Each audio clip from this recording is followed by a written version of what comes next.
Assalamualaikum warahmatullahi wabarakatuh. Berjumpa lagi dengan saya Roni, masih di channel Koi TV Indonesia, channel yang mengulas serba-serbi ikan koi di Indonesia. Hari ini saya akan berbagi informasi kepada kalian semuanya, para subscriber Koi TV Indonesia, khususnya untuk Ibu Hajah Anis Fatul Laila. Beliau ini memesan buku gambar kerja di tim Koi TV Indonesia.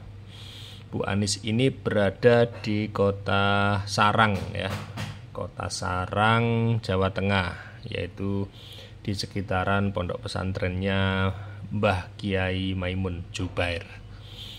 Bu Anis akan merenovasi kolam lamanya menjadi kolam yang baru dengan model minimalis seperti yang ada di layar kaca Anda.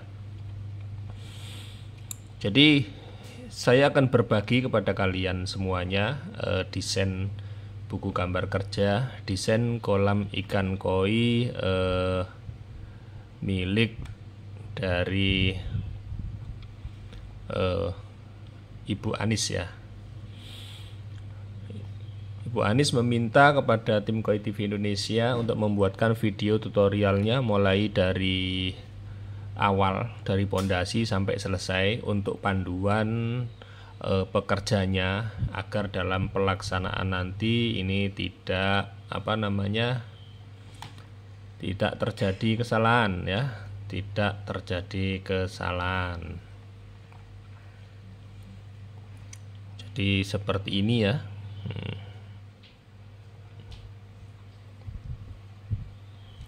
Kolamnya ini dengan ukuran kurang lebih 3 meter, 4 meter ya, 4 meter kali 1,5 meter, kurang lebih segitu.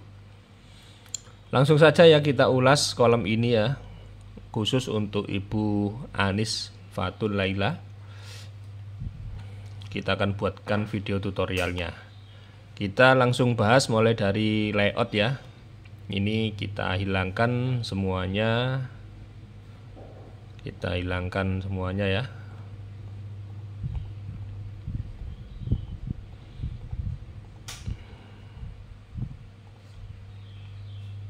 Kita akan bahas satu persatu mulai dari layout atau pondasi ya, sehingga pekerjaannya nanti tidak bingung. Sebenarnya buku gambar kerja ini sangat mendekati dengan faktanya ya, atau gambar dasarnya. Jadi buku gambar kita ini 3D ya, atau 3 dimensi, sehingga memudahkan pekerja untuk menerapkan atau membuatnya. Langsung saja kita bahas layoutnya. Layoutnya yaitu ukurannya itu total 350 untuk ininya, panjangnya ya, 350 dengan lebar 240, lebar kolamnya 140, dan lebar chambernya ini 100 ya.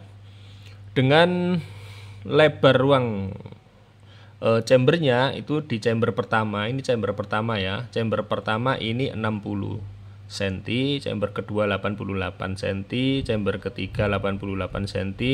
Ini nanti chamber pompa itu 60 dengan lebar 76 cm. Nah, setelah kita gali, ini nanti kita gali ya, kita gali di kedalaman yang ini, kedalamannya beda ya antara chamber dan kolam utama, di mana kolam utama lebih rendah atau lebih tinggi karena ditakutnya di situ nanti ada keponakan Ibu Anis yang masih kecil, bahaya kalau terlalu dalam Ibu Anisnya. Jadi nanti di kolam utama itu kedalaman hanya 1 meter, sedangkan di chamber itu 1,5 meter. Oleh sebab itu penggalian nanti di kolam utama ini, di kolam utama nanti kita gali 80 cm, dan di chamber itu 1,30 meter ya. Langsung saja kita gali ya. Nah, Setengah kita gali, penampakannya seperti ini ya teman-teman. Nah, seperti ini ya. Ini lantai kerja chamber utama ya. Lantai kerja chamber utama, dan ini kolam utama. Yang ini lantai kerja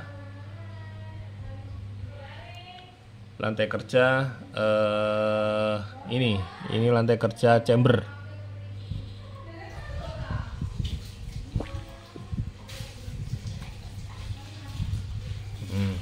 Ini agak terang, tadi kurang terang.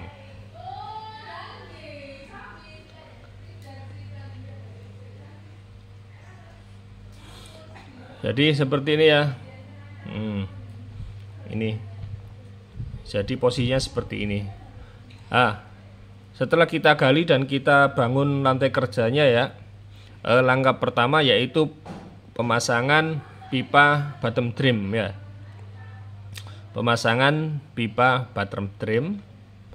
Setelah itu kita pasang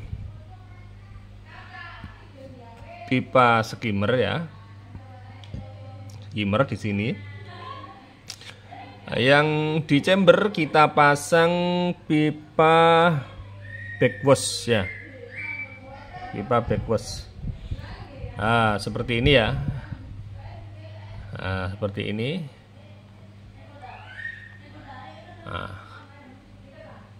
Di chamber kita pasang backwash di setiap chambernya menuju ke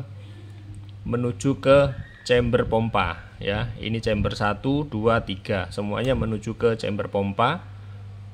Setelah itu kita lakukan pembesian ya. Pembesian. Jadi seperti ini ya. Seperti ini pembesiannya ya. Setelah pembesian, langkah kedua kita cor ya. Kita cor. Dicor seperti ini ya. Di kolam seperti ini ya. Kita cor. Di sini ada elevasi ya. Ada elevasi.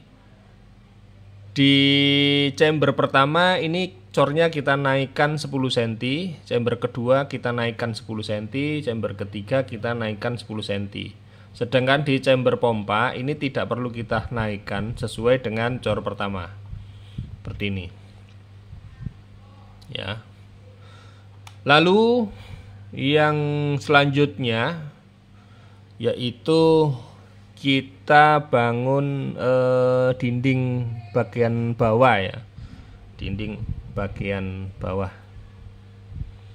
Nah, seperti ini yang di chamber, yang di kolam utama seperti ini ya. Kita bangun dinding bagian bawah di chamber, dan yang ini di bagian kolam utama. Seperti ini ya penampakannya. Setelah itu kita bikin jorongan di chamber di kolam utama. Kita bikin jorongan di kolam utama. Jorongan di kolam utama. Nah, seperti ini penampakannya. Jadi lantainya itu kita bikin menjorong menuju ke bottom drain. Nah, sehingga diharapkan kotoran ikan itu akan cepat masuk ke lubang bottom drain dan akan dibawa ke chamber water level. Ini adalah chamber water level. Ya, chamber water level. Bentar, ini tadi ada yang kurang, yaitu pipa water level. Pipa water level belum terpasang. Nah, di sini. Nah, coba kita buka lagi ya. Kita bongkar lagi. Tadi kelewatan ya. Jorongan di kolam, terus dinding kolam utama, terus cor. Nah, di sini pembesian kolam. Nah, ini ya. Untuk yang di kolam utama ada 3 pipa ya. Yang pertama adalah pipa bottom drain dari tengah kolam menuju ke chamber water level. Setelah itu ada pipa dari chamber water level menuju ke chamber 1. Ya, menuju ke chamber 1. Setelah itu yang warna kuning ini adalah chamber atau pipa skimmer ya, 2 in. Nah, setelah itu pembesian kita kembalikan ke pembesian kolam. Setelah itu cor kolam. Nah, jadi penampakannya seperti ini. Lalu dinding bawah kolam utama. Nah, penampakannya seperti ini ya. Nah, begini penampakannya. Penampakannya begini guys. Nah, setelah itu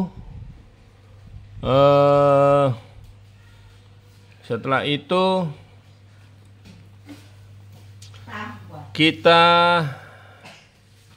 membuat ambalan.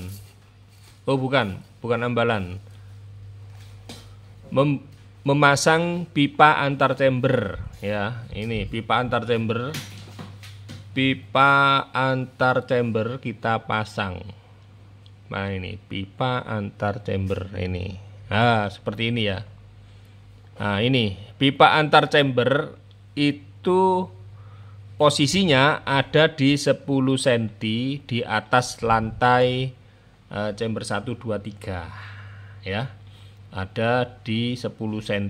Tadi ini jaraknya 10 cm di atas lantai chamber 1 2 3. Ya.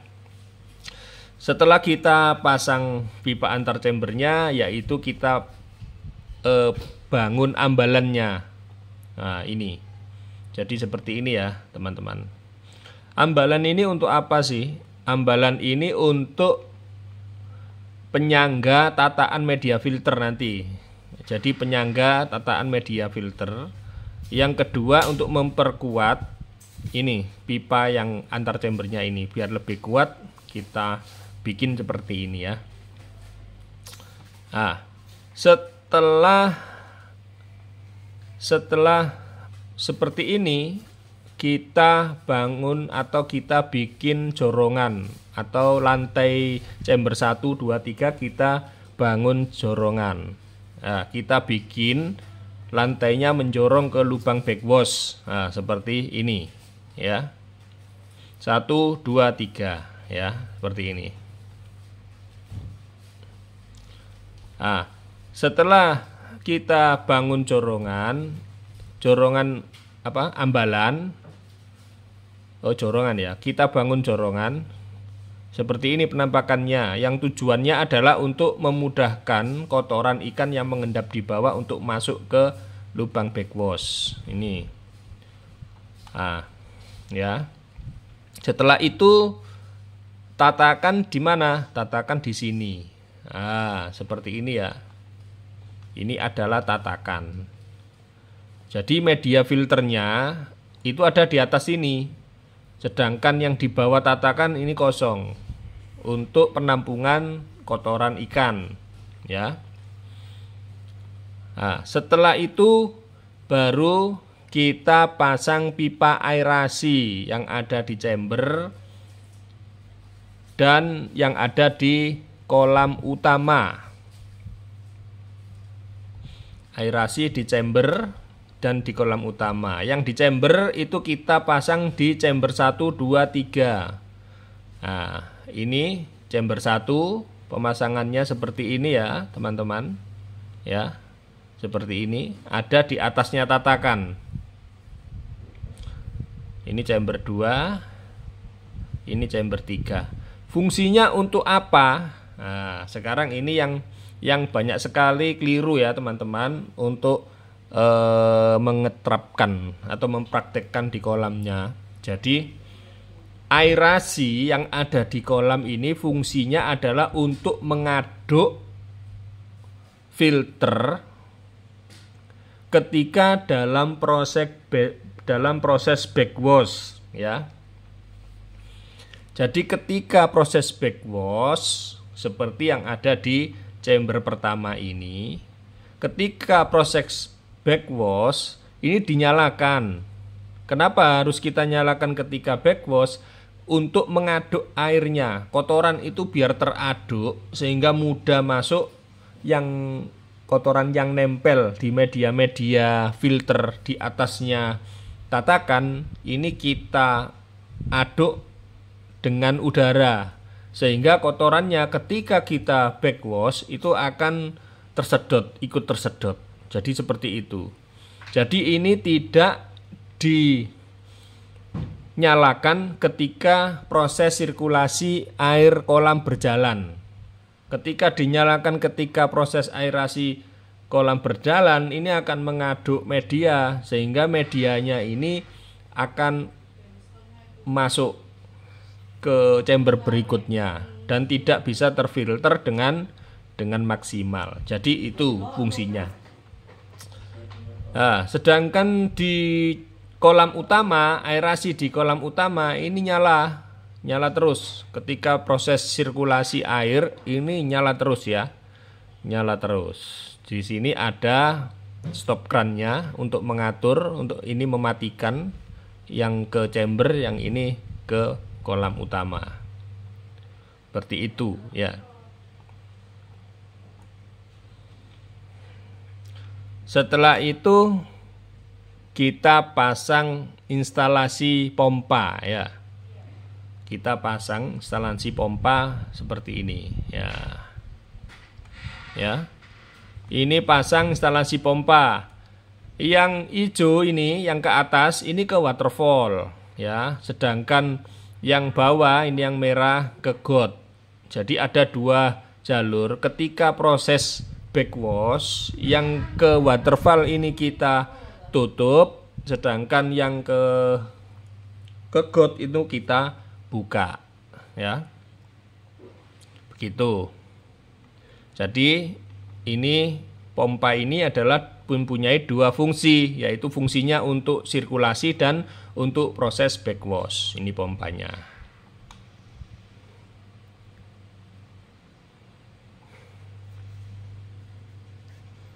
Jadi seperti itu.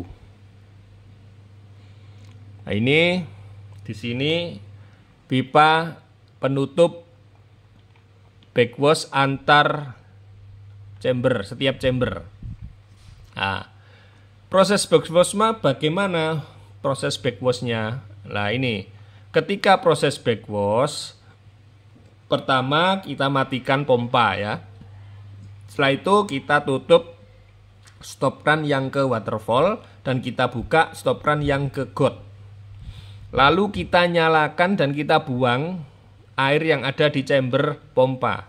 Setelah air ini sudah habis, lalu maka mana yang akan kita backwash? Ketika chamber 1 yang akan backwash ya, maka pipa ini kita jabut. Tapi sebelum ini dijabut, kita nyalakan dulu ini aerasinya.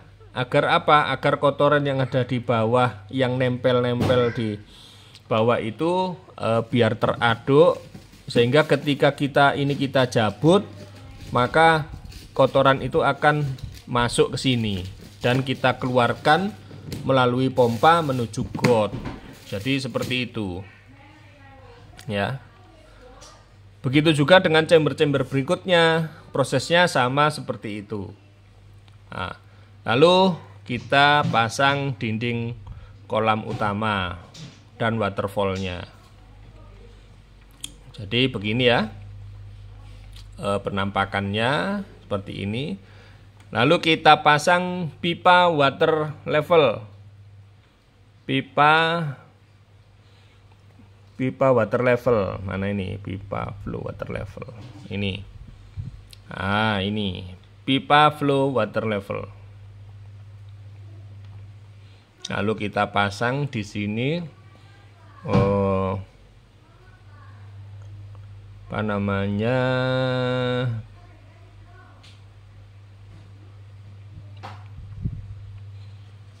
mesin. Di situ ada mesinnya, mesin aerator.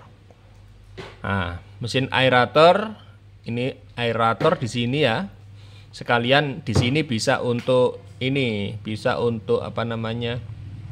Ya, mesin aerator aja di sini ya. Nah, lalu kita pasang dinding chamber ya. Jadi seperti ini bentuknya nanti. Setelah kita pasang dinding chamber, jangan lupa kita pasang saluran inlet ya. Saluran inlet. Jadi ini saluran inlet, ini pipa 3/4 dari sumber air atau dari sumur. Di sini di chamber pompa ini ada kran. Kran ini adalah kran otomatis, di mana kran otomatis ini akan mengeluarkan air secara otomatis ketika level air ada di bawahnya kran ini. Oleh sebab itu nanti pemasangannya itu tinggi rendahnya kran ini nanti disetel ketika sudah jalan ya. Lalu di chamber 3 itu ada kran biasa, di mana kran ini untuk mencuci ketika backwash itu kan kita membuang air, maka untuk mensuplai airnya tinggal membuka kran ini aja. Jadi seperti ini ya. Nah, jadi seperti ini.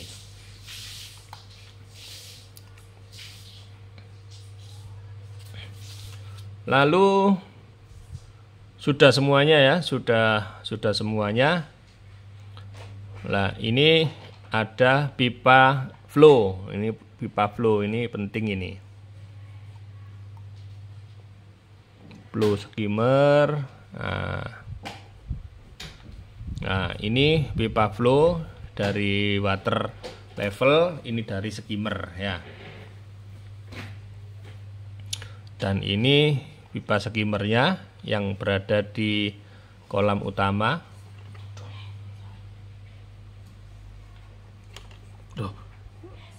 Oh, bos goyang-goyang.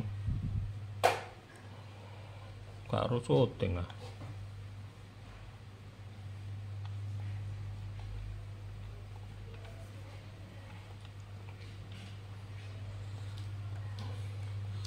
Jadi seperti itu ya.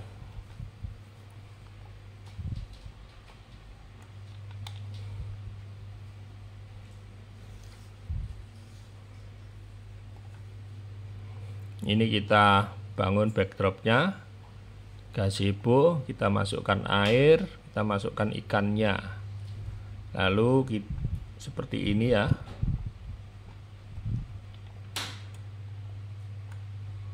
Jadi seperti ini modelnya. Tutup waterfall, terus tutup chamber seperti ini. Nah, jadi begitu ya untuk Pak tukangnya dari Ibu Anis. Jadi video tutorialnya seperti itu. Terus saya kasih tutorial lagi tentang apa ya? Oh, ini sirkulasi. Ya, sirkulasi air. Jadi air yang ada di kolam utama ya, air yang ada di kolam utama ini akan masuk ke lubang BD. Setelah itu dialirkan dari lubang BD ini, dialirkan ke sini. Nah, coba ininya saya backdropnya. Nah, masuk dari bawah menuju ke atas ke sini, lalu mengalir ke pipa ini. Jadi pipa ini penting. Pipa ini adalah pipa water level. Sesuai dengan namanya, pipa water level itu adalah pipa untuk mengatur level yang air, mengatur level air yang berada di chamber bawah, yaitu di chamber ini filter. Semakin rendah pipa ini, maka semakin amber ini, semakin luber air yang ada di sini. Semakin tinggi pipa ini akan semakin sedikit air yang masuk ke sini. Jadi settingnya itu berada di pipa water level ketinggiannya ya. Nah, lalu pipa ini kita atur ketinggiannya 10 cm di bawah ini, 10 atau 15 cm di bawah bibir chamber. Lalu pipa berikutnya ini 5 cm di bawah pipa flow yang ini ya. Begitu juga berikutnya itu selisih 5 cm di bawah pipa yang chamber 2. Begitu juga di chamber pompa atau backwash, itu lebih rendah 5 cm. Jadi mungkin itu saja yang bisa saya bagikan tutorialnya ya. Seperti ini penampakannya dari atas. Jadi teman-teman yang mau membuat kolam koi dengan ukuran seperti ini bisa ya memakai tutorial ini. Jadi silakan belajar sendiri memakai tutorial ini. Oke, terima kasih atas waktunya sudah melihat video-video terbaru dari channel Koi TV Indonesia. Bagi para pemirsa channel Koi TV Indonesia yang belum subscribe, jangan lupa subscribe dan like apabila video ini bermanfaat bagi kalian. Terima kasih. Wassalamualaikum warahmatullahi wabarakatuh.